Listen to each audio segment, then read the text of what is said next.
तो एपिसोड की स्टार्टिंग में हम देखते हैं कि टियानशी सेक्ट में बाकी मास्टर किंग के असिस्टेंट से पूछते हैं कि आखिर किंग कहाँ चला गया है।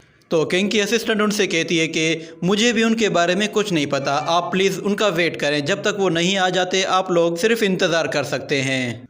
तो एक एल्डर कहता है कि हम लोगों को शक हो रहा है कि शायद तुम मास्टर के साथ मिलके हम लोगों के साथ कोई गेम खेल रही हो, आखिर वो इतनी जल्दी में कहाँ चला गया और वापस आया भी नहीं। तो दूसरा एक एल्डर कहता है कि अब चोजन चाइल्ड यहाँ से जा चुका है और दूसरी तरफ एम्परर वो भी यहाँ पे मौजूद नहीं है, तो दोनों के जाने की वजह से फोर्स फील्ड वो भी फेल हो चुकी है। अब हमारे पास और कोई रास्ता नहीं, हमारे डिसाइपल वो भी यहाँ पे नहीं रहना चाहते। तो वो लोग अभी आपस में बातें कर रहे होते हैं कि अचानक से मिंगयू और ज़ियाओशन वहाँ पे आ जाते हैं और उनसे कहते हैं जो इन्फॉर्मेशन आपको चाहिए शायद वो हमारे पास है। तो मिंगयू उनके पास आती है और उनसे कहती है कि असल में टियानशी सेक्ट लुलोंग टाउन को सपोर्ट कर रहा है ताकि वो स्पिरिट बीस्ट का मुकाबला कर सके, मगर हकीकत में वो उनसे एक टावर बनवा रहा है। ये सुनकर वो असिस्टेंट कहती है कि तुम्हें इसके बारे में कैसे पता चला। तो किंगयू उन लोगों को सारी सच्चाई के बारे में बताती है कि spirit beast out of control क्यों हो रहे हैं और वो बार बार इंसानों पे हमला क्यों कर रहे हैं। जिसके बाद वो लोग उससे पूछते हैं कि किंग है कहाँ। तो किंग की असिस्टेंट उन्हें बताती है कि वो इस वक्त उसी रूम में है जहाँ पे हमने ज़िक्यू को रखा हुआ था, वो वहाँ पे अकेले हैं।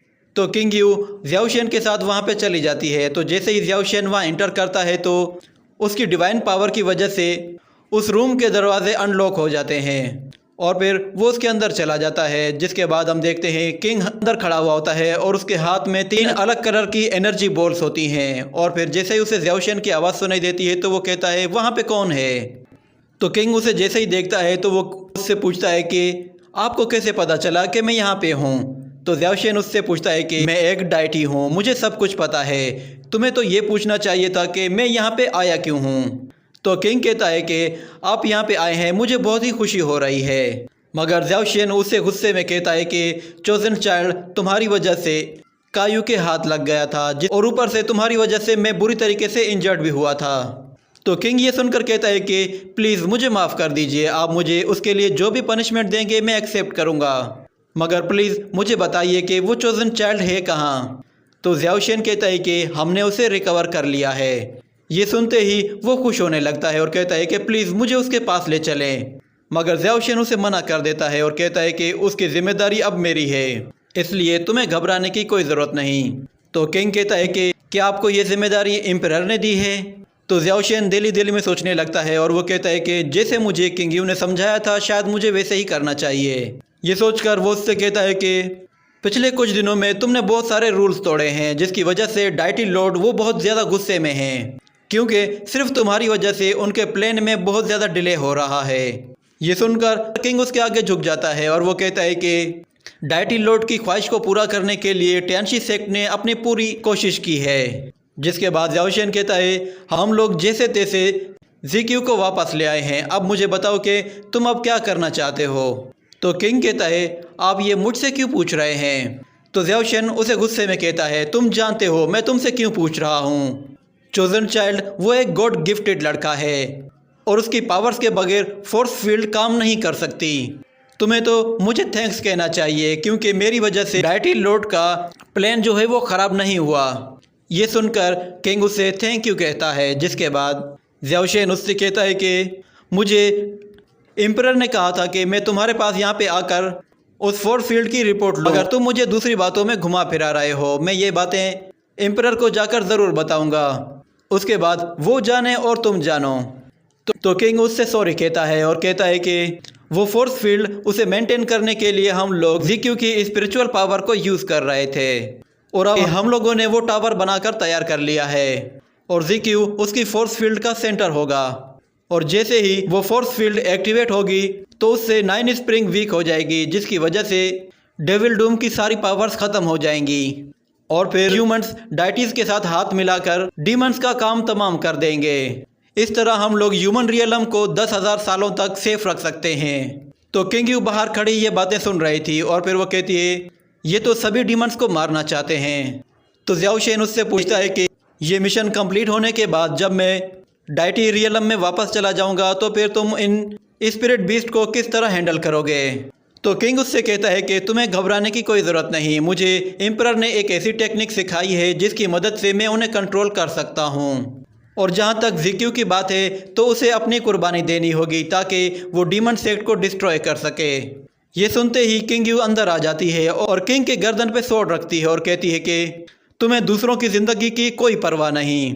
और वहाँ खड़े हुए दूसरे एल्डर वो किंग से कहते हैं कि तुमने हमारे सेक्ट के रूल तोड़े हैं, तो रूल्स के हिसाब से तुम्हारी इस हरकत की वजह से अब तुम हमारे सेक्ट के मास्टर नहीं रहे। मगर किंग कहता है कि तुम लोग मेरे बगैर और ज़्याओशेन के बगैर उन स्पिरिट बीस्ट का कैसे मुकाबला करोगे। और वो अपने असिस्टेंट से कहता है कि सेक्ट में सबसे ज़्यादा सिर्फ तुम पे भरोसा करता था, मगर तुम भी इनके साथ मिलके मुझे धोखा दे रही हो। तो वो असिस्टेंट कहती है कि मास्टर, आपने टियानशी सेक्ट को जिस तरह हैंडल किया है इस तरह कोई भी नहीं कर सकता, मगर अब आप जो कर रहे हैं वो बिल्कुल गलत है। ये सुनकर किंग हंसने लगता है, जिसके बाद वो अपने हाथों से एनर्जी क्रिएट करके किंग यू पे अटैक करता है और वहाँ से भाग जाता है। जिसके बाद वो लोग उसका पीछा करते हैं। तो जैसे ही वो बाहर आते हैं तो देखते हैं किंग हवा में उड़ रहा है और उसके हाथ में वही तीनों एनर्जी बॉल्स थी।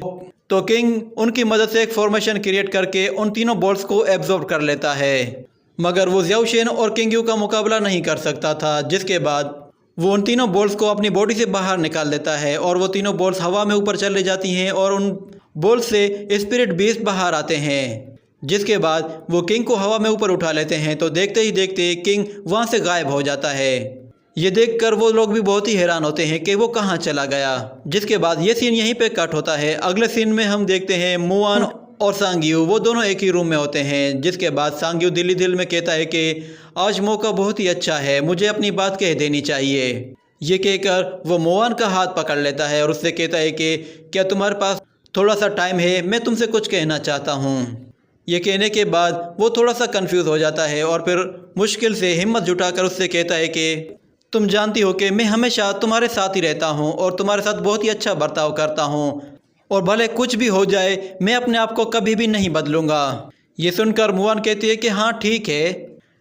मगर सांग्यू फिर दिल ही दिल में कहने लगता है कि अगर आज मैंने वो बात ना कही तो शायद फ्यूचर में मुझे वो बात कहने का मौका नहीं मिलेगा। तो सांग्यू उससे कहता है कि तुमसे मिलने से पहले मेरी कोई भी हैसियत नहीं थी, मैं बस यहाँ वहाँ घूमता फिरता रहता था, मुझे तो ये भी नहीं पता था कि मैं अपने फ्यूचर में क्या करूँगा।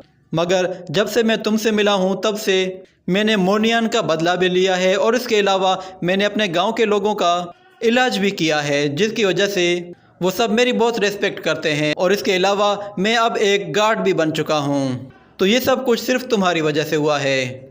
तो बस मैं ये कहना चाहता हूँ कि मैं बस हमेशा तुम्हारे साथ रहा हूँ और हमेशा तुम्हारे साथ ही रहना चाहता हूँ, और जब ये हमारा मिशन ख़त्म हो जाएगा तो मैं तुम्हें अपने साथ ले जाऊँगा। तो ये सुनकर मुआन थोड़ी देर कंफ्यूज हो जाती है और सोचने लगती है, जिस पर सांग्यू हंसते हुए कहता है कि अरे मैं तो मजाक कर रहा था, अगर तुम मेरे साथ रहोगी तो तुम अपने विलेज कैसे वापस जाओगी और अपनी मास्टर और अपनी सिस्टर से कैसे मिल पाओगी। बस छोड़ो, भूल जाओ सारी बातें, ये सब कुछ बस मजाक था। तो मुआन कहती है कि मुझे ऐसा लग रहा था कि शायद तुम बिल्कुल सीरियस हो। ये सुनकर सांग्यू भी हैरान हो जाता है और फिर मुआन कहती है कि मेरे पास तुम्हारी इस बात का जवाब है। मैं चाहती हूँ कि जब ये मिशन कंप्लीट हो जाए तो हम दोनों हमेशा एक साथ ही रहें। ये सुनकर सांग्यू को झटका सा लगता है और वो खुशी में फूला नहीं समाता और कहता है कि क्या वाकई में।